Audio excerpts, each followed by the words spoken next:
Hey everyone, welcome back to another driving review video here on the channel. Today you join me in the 2025 Subaru Forester Sport trim level, or the all-new generation of this Forester. Now this is the second Subaru I have featured here on the channel. I'm actually excited to share my thoughts with this vehicle, given that it is, an all-new generation and is slightly larger than that of the one model that I do have a significant amount of time with, and that of course is the updated Crosstrek. So as usual, putting the vehicle into the sport drive mode with the 8-speed simulated CVT transmission. We'll go ahead and full throttle. And you can hear the fake shifts through the 8 speeds. And we are well up to speed. So under the hood of this vehicle, you're going to find a 2.5 liter naturally aspirated boxer Subaru 4-cylinder engine. Puts out 180 horsepower and 178 pound-feet of torque through that CVT type transmission with 8 simulated gear sets in this trim level, and of course through Subaru's symmetrical all-wheel drive system.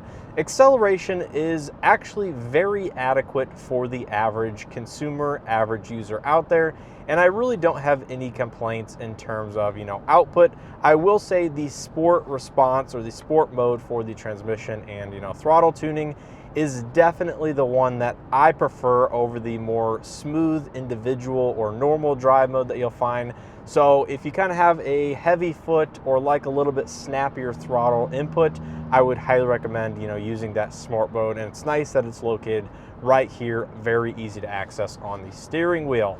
Now, as usual, starting out with visibility behind the wheel of the Forester, well, there's multiple aspects in this regard that this vehicle does very, very well. Number one is you have a more upright, higher seating position, which automatically gives you a, sense of command over the roadway in front of you. So the hood slopes down fairly well. I do see it just a little bit, but it's not intrusive whatsoever. You do have door-mounted side mirrors with little extra quarter glass windows at the front.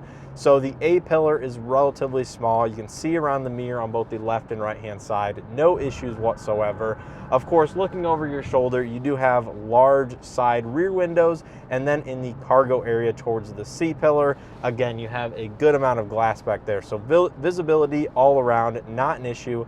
And this is traditionally what I've experienced in other Subaru models as well, is visibility certainly a pro of those vehicles, but I will say the seating position, specifically here in the Forester, being so upright, so high off the road, I personally prefer a more, relaxed seating position that's a little bit lower inside the vehicle. And I do have the seat all the way down, and as far as it's down as it can go. And I kind of do wish the seat would actually travel, a little bit lower, just to give me that, sense of relax kind of within the vehicle rather than sitting on top. But certainly do have a commanding position of the road, and you shouldn't have an issue in terms of visibility. Now, when it comes to, as you can see, we have the eyesight obstacle avoidance triggered there, just because it didn't know I was going to steer around that vehicle. Handling is actually pretty darn good inside the Forester. Also, given the vehicle is, a little bit higher center of gravity, a little bit higher ride height, targeted more towards the outdoorsy, adventure-ready customer that wants to take it maybe a little bit farther off of the paved surface. Although the sport trim with the 19-inch alloy wheels kind of backtracks, or goes back on that a little bit with the slightly lower profile tires. But in terms of handling, it's actually very good. No complaints with ride quality. Interior noise levels are relatively quiet, although you do hear the wind noise, especially on those windier days. And I think it's a very controlled, sense of driving dynamics. Doesn't, do any one thing in particularly overly well, but I will say I think it's a very competent ride, very smooth. Subaru has tweaked the interior seats, specifically here in the front of this vehicle in this all-new generation, to give you just a little bit more support behind the wheel. And then you do have the power lumbar here on the driver's side, which gives you, a little bit of additional adjustability just to kind of dial in your overall seating and comfort behind the wheel of this vehicle. Now, when we take a look at the revised and updated interior for this Forester, you're going to find a lot of familiar amenities and overall design language from that of some other recently, updated Subaru products, including that Crosstrek that I have mentioned at the beginning of this video. So in front of the driver, you have a fairly analog gauge cluster in today's world of fully digital dashboards, paired to the 11.6-inch multimedia plus infotainment system with wireless Android Auto, Apple CarPlay. Now, I actually like, when you're going back to the interior design, all of the physical switchgear buttons and the lack of gloss black, piano black finishes on the interior. Sure, it does have a little bit here and there, but it's not overbearing by any means, and I like all the physical buttons, especially here on the steering wheel, because it gives you a lot of the controls that you want to interact with on a daily basis. Front and center, right in front of the driver, so you don't have to go hunting around through the infotainment touchscreen, which is fairly slow and a little bit on the laggier side of things, but you can do it simply here from the actual steering wheel itself. And then there are going to be buttons and controls around the rest of the interior, some of which for the HVAC controls, which we will touch on here in a second, but the interior as a whole is laid out relatively well. Now, heading over here, my bumpy section of roadway that I like to test all of my vehicles on, ride quality inside this vehicle is actually very good. It's well damped, well controlled over rougher sections of roadway, specifically kind of moderate types of potholes and bumps. Now, I haven't hit any significant, oversized potholes, but I'm sure this vehicle would handle quite well. This one does have the 19-inch alloy wheels with the slightly lower profile tire, but you can get, I believe, 17 and 18-inch wheels on some of the other trim levels if you are looking for a slightly higher profile tire, just to give you a little bit of additional cushioning over certain broken pavement types of surfaces. But even as this one is equipped, it actually handles very well, and ride quality is pretty good for the compact SUV space. Now, going back to some of the interior elements, I think the one downside about almost every recent Subaru product that I have been in and used is going to come down to the multimedia infotainment system. Now, during the Mama Spring Rally, I actually had a chance to learn more about this next generation Forester, as it was one of the keynote presentations that was done during my 2 days up there. And they did, touch on some of the highlights about this vehicle, what they improved, what Subaru does well. It gets the updated latest Subaru EyeSight system, for example, with the 3-camera setup instead of the former 2-camera on this model. And I actually had a chance to talk with, somebody that has a little bit more knowledge and, time with some of the product or development side of the Forester. And they do admit and realize that certain attributes of their vehicles are not necessarily ultra strong suits, the infotainment system being one of them. Now, some of the terminology they use is they are a fast follower in terms of some of the technology inside their vehicles, and I would say that's a relatively adequate term to use. But in today's world of consumers being so focused on how the touchscreen infotainment UI is to use behind the wheel, this is just increasingly frustrating coming back to these vehicles and using the systems because other manufacturers are just doing it much, much better. And it comes down to a couple points. Number one is I don't think the UI is laid out and looks all that premium. It does have these large tiles, as you can see on the main home screen here. It's relatively easy to read, at speed while driving, as we're doing right now. But the overall responsiveness of the system is one of the biggest attributes I dislike about it. And simply going into, say, media, for example, there's a clear lag and delay in its response time, changing screens, going into some of the different functionality of the system. And to me, that's my biggest dislike and gripe, and one I also had in the updated Crosstrek. Now, luckily, it does have wireless Android Auto, Apple CarPlay, which once connected, after about 30-40 seconds, the system has time to boot up and everything's connected. It's okay in its responsiveness, and you do have physical volume and tune knobs, which help the overall user experience be a little bit better, given you don't have to use all of the touchscreen if you don't want to. But yeah, the multimedia and infotainment is definitely one of the worst parts about this Forester. Now, a pro and a really big highlight is the optional package that this vehicle is equipped with the Harman Kardon premium audio system, which means it has, of course, about a 576 watt amplifier, 11 speakers inside the cabin with a dedicated subwoofer in the cargo area. And boy, does this system sound absolutely fantastic. Even on the base EQ settings from the factory, it's absolutely phenomenal. And I think it's actually, for the mid $30,000 price point, one of the strongest attributes and systems that I have used in the compact SUV space, kind of in the mainstream brand, if you will. So if you're looking for a loud, powerful, quality sounding audio system, I'm actually very, very happy and impressed. But other than that, I think it's a little bit unfortunate that the HVAC controls are integrated into the bottom portion of the screen. Your heated seat buttons, which, while retained between ignition cycles, are touchscreen activated, so there is going to be some lag when first starting and booting up the system and trying to activate your heated seats if they were not already active. But it kind of is what it is. You guys probably have heard other opinions on the infotainment system. Now, turning onto the interstate here, giving it a little bit of acceleration in the normal drive mode. You can feel the transmission shifting. And handling, it holds its own. I'm not going to lie. There's a good amount of body lean, but power behind the wheels is not an issue. We're already up to cruising speeds here.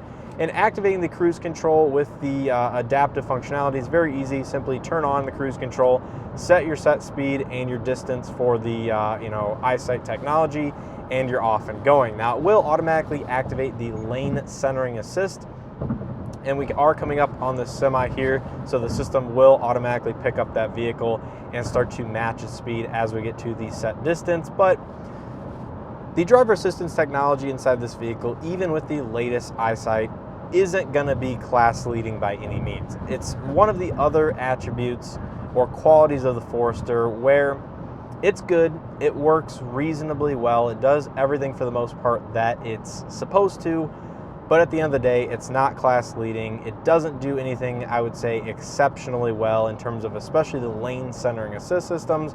It's reminding me right now to keep my hands on the steering wheel, and my hand is currently still on the steering wheel, so you have to give it a little bit of additional torque input for it to actually, sense that your hand is still actually on the wheel.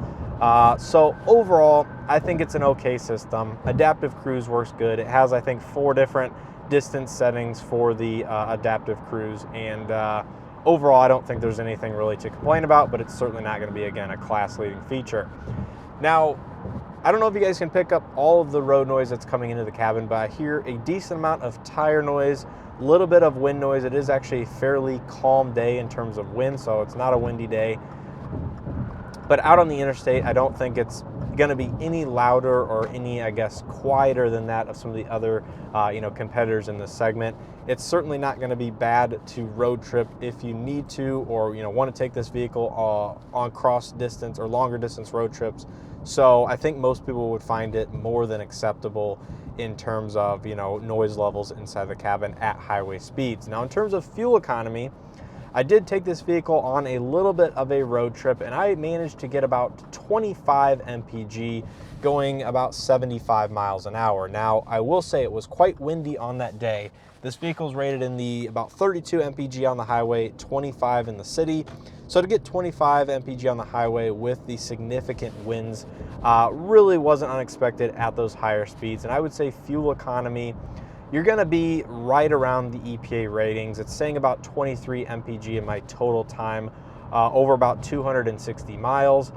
So it might be a hair or touch lower than that of the EPA rating, but this time of year with additional idle times, me filming the vehicles, it does kind of read lower than that of maybe during the summertime when you're not able to, or when you don't have to warm the car up as much, in the mornings when you're trying to leave the house or whatnot. So do keep all that in mind, but MPG I would say is reasonably close to what the EPA is actually saying this vehicle should get. Another highlight I wanted to touch on, which I did mention in my dedicated likes and dislikes video, is going to be the standard steering responsive projector LED headlights. This is another standout quality that I really have liked about the Forester, And being a standard feature is actually something you can tell where Subaru's kind of putting a little bit more development cost, a little bit more time and effort, offering some of these features, because I think headlights are an important feature at the end of the day, and the way that they've implemented them in the Forester is very good. So essentially, they steer with the steering wheel, both left and right.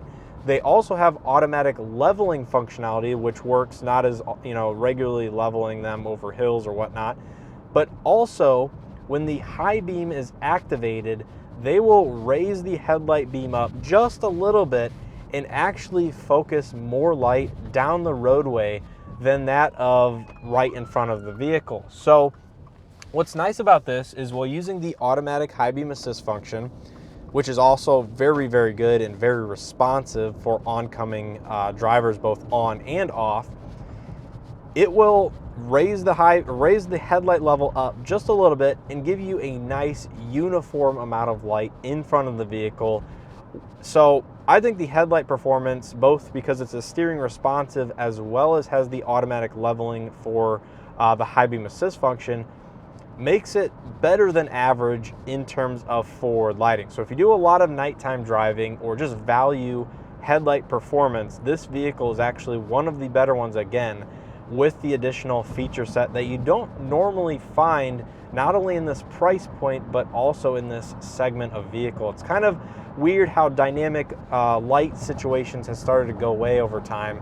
But Subaru still offers that as standard equipment, and it works very, very well. So good on Subaru for some of that driver assistance safety gear at the end of the day, because yes, we have the driver assistance technologies, but headlights, to me, again, are very, very necessary, and they're very good in the Forester. So I think with all that information in mind, that is pretty much going to do it here for my driving impressions and review of the 2025 Forester Sport. Now I want to give a huge thanks to Subaru for sending this vehicle out for me to test and review over the last week. Make sure you guys hit that like button below if you guys enjoyed this video and or found something helpful. Subscribe if you haven't already, and check out some of my additional content on this vehicle if you guys want to know a little bit more about it, including my dedicated likes and dislikes, as well as a quick walk around tour going over the sport trim level in general, some of the differences versus that of the other vehicles or trim levels in the Forester's lineup, and generally just want to hear a little bit more about it. But I would not hesitate, anybody out there that is interested in this vehicle, to go ahead, take a look at one at your local dealership, see what your overall impressions are of this vehicle, especially if you have a prior generation Forester, because I think they made a lot of smaller changes which cumulatively add up to a significantly different or noticeably different driving experience and overall interior amenities and stuff like that. You can get this much more well equipped than this one if you want to, for about the low $40,000 price point. But I like the way that this one is packaged. It's aesthetically pleasing on the exterior, with the one additional package including the rear park assist sensors, automatic emergency braking, hands-free power liftgate, and the premium audio system, for about $37,500. I think it's in a price point where a lot of consumers out there would be interested in purchasing this vehicle. So I think the sport trim is a very good one to start with. You can go up or down in terms of equipment and features from there if you do wish, but I really did like this one, and man, that premium audio system is very good, and it's something I'll certainly always remember about the Forester if I'm comparing it to other vehicles in general, or specifically in the compact SUV class. So let me know what you guys think of the new Forester down in the comment section below. Do you happen to own one of these vehicles? I have seen them driving around already for quite some time. It has been on the market for about 6 months or a little bit longer than that. So there has been time to already purchase one of these at your local Subaru dealership. So leave any of your opinions or impressions of this vehicle down in the comment section below. I always appreciate and try to respond to any of those that are relevant. Hopefully you guys are going to have a great Thanksgiving and a holiday season.